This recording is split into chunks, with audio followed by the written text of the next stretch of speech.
Good afternoon, everybody. Welcome to the White House. Please be seated. Please be seated.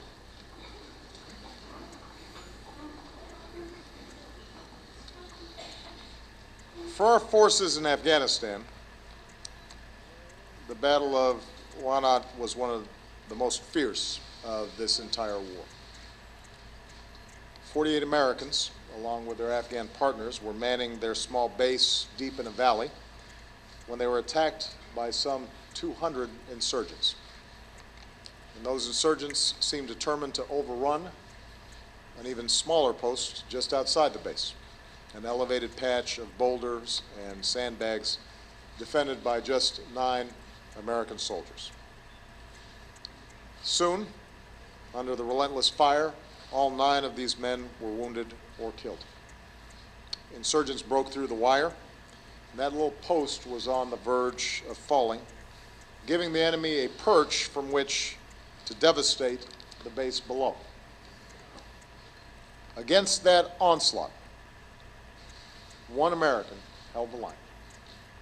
Just 22 years old, nearly surrounded, bloodied but unbowed, the soldier we recognize today with our nation's highest military decoration, the Medal of Honor, Staff Sergeant Ryan M. Pitts. Now, I don't want to embarrass Ryan, but the character he displayed that day was clearly forged early. I'm told that in kindergarten, when asked what he wanted to be when he grew up, he drew a picture of a soldier. When he was in the 5th grade, his teacher sent home a note that described Ryan in words that would be familiar to all those who knew him today. Ryan, she wrote, is a very special human being. In Ryan Pitts, you see the humility and the loyalty that define America's men and women in uniform. With this medal, he says, it's not mine alone. It belongs to everybody who was there that day because we did it together. So I want to welcome those who were there that day. Ryan's brothers in arms and those who are going to be welcoming him into their ranks, the members of the Medal of Honor Society. We are very proud of them, and we are honored by the presence of the families of our fallen heroes as well. We welcome Ryan's family, many from New Hampshire, including his wonderful wife, Amy. I have to take a pause because they are actually celebrating, Ryan and Amy, their 2nd anniversary today. As Ryan put it, it's going to be tough topping this one, as anniversaries go. But let me just give you a piece of advice as somebody who's now been married for over 20 years. You should try. I'm just saying, don't rest on your laurels after just 2 years. We welcome their gorgeous son, 1-year-old Lucas, who Ryan is beginning to teach a love for all things New England. Of course, the Red Sox, and the Bruins, and the Celtics, and the Pats. I want you to try and imagine the extraordinary circumstances in which Ryan and his team served. This was the summer of 2008, and this was a time when our forces in Afghanistan were stretched thin and our troops were deployed to isolated outposts. They had just arrived in Wanat, just days before, and they were still building their very small base, a handful of armored vehicles and fighting positions, and foxholes and sandbags. Wanat, one report later concluded, had significant vulnerabilities. Parts of the village sat on higher ground. On every side, mountains soared 10,000 feet into the sky. Heavy equipment to help build their defenses was delayed. In the 100-degree heat, the soldiers ran low on water, and the aerial surveillance they were counting on was diverted away to other missions. Early that morning, in the pre-dawn darkness, they spotted several men up the mountains. But before Ryan and his team could take action, the entire valley erupted. Machine gun fire and mortar and rocket-propelled grenades poured down from every direction. And those 200 insurgents were firing from ridges and from the village and from trees. Down at the base, a vehicle exploded, scattering its missiles back at our soldiers. It was, said a soldier, hell on earth. Up at their tiny post, Ryan and his team were being pounded. Almost instantly, every one of them was wounded. Ryan was hit by shrapnel in the arm and both legs and was bleeding badly. Already 3 American soldiers in that valley had fallen, and then a 4th.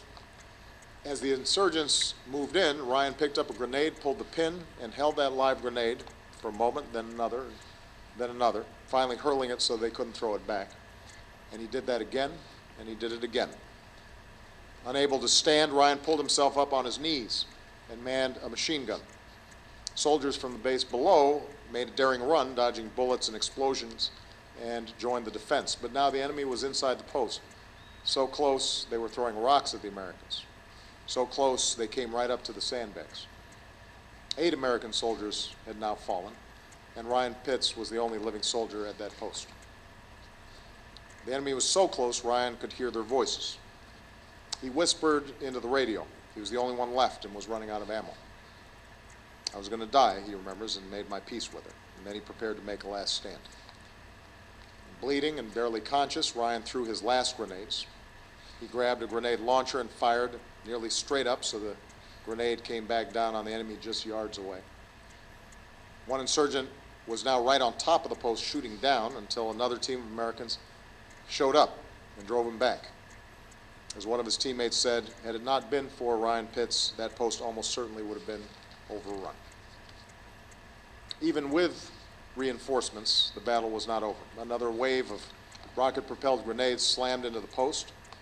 9 Americans were now gone, and still the fighting raged. Ryan worked the radio, helping target the airstrikes that were hitting danger close, just yards away. And with those strikes, the tide of the battle began to turn. Eventually, the insurgents fell back. Ryan and his fellow soldiers had held their ground. This medal, Ryan says, is an opportunity to tell our story. There was valor everywhere, according to Ryan. And so today we also pay tribute to all who served with such valor that day, shielding their wounded buddies with their own bodies, picking up unexploded missiles with their hands and carrying them away, running through the gunfire to reinforce that post, fighting through their injuries and never giving up. Helicopter pilots and medevac crews who came in under heavy fire. Said one soldier, "Never in my career have I seen such bravery and sacrifice." And so I would ask all those who served at Wanat on the ground and in the air to please stand, those of you who are here today.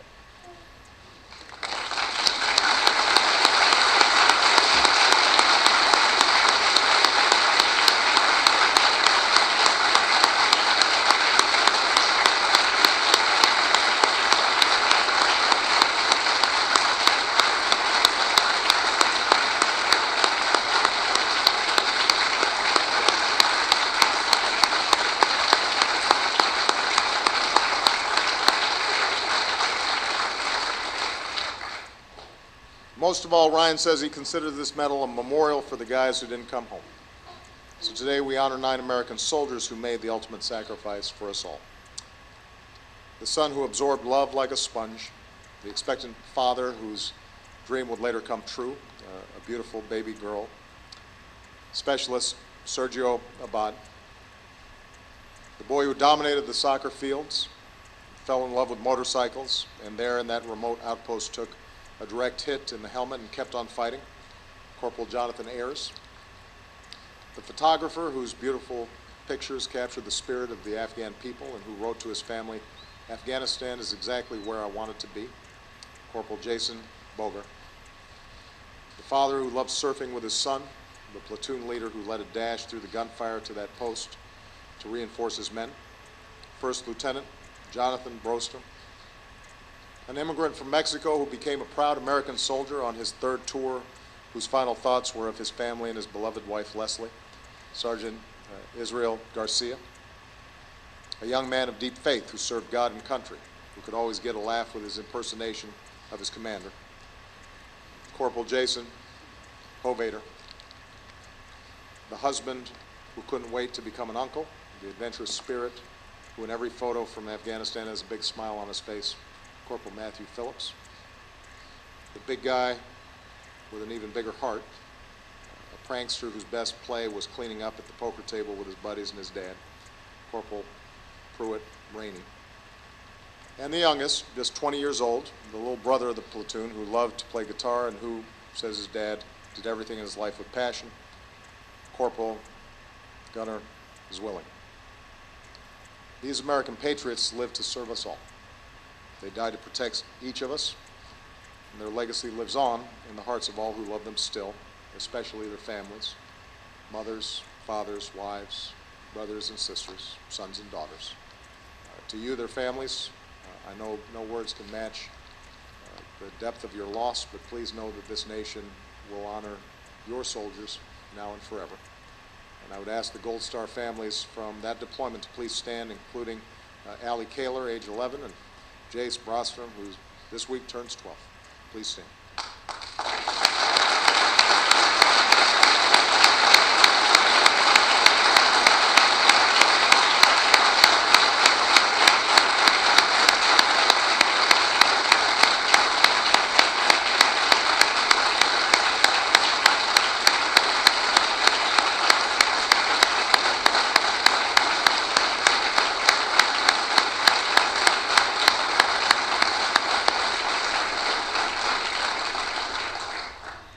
This is the story Ryan wants us to remember. Soldiers who loved each other like brothers and who fought for each other, and families who've made a sacrifice that our nation must never forget. Ryan says, I think we owe it to them to live lives worthy of their sacrifice, and he's absolutely right. As Commander-in-Chief, I believe one of the ways we can do that is by heeding the lessons of Wanat. When this nation sends our troops into harm's way, they deserve a sound strategy and a well-defined mission, and they deserve the forces and support to get the job done. And that's what we owe soldiers like Ryan and all of the comrades that were lost. That's how we can truly honor all those who gave their lives that day. That's how, as a nation, we can remain worthy of their sacrifice. I know that's a view that's shared by our Secretary of Defense and by our Joint Chiefs of Staff and all the leadership here.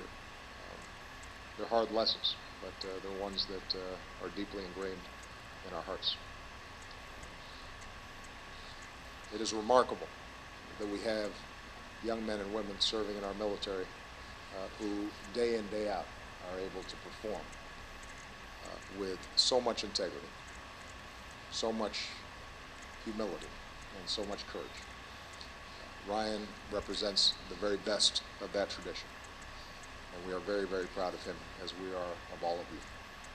So God bless you, Ryan. God bless all who serve in our name. May God continue to bless the United States of America. And with that, I would like our military aide to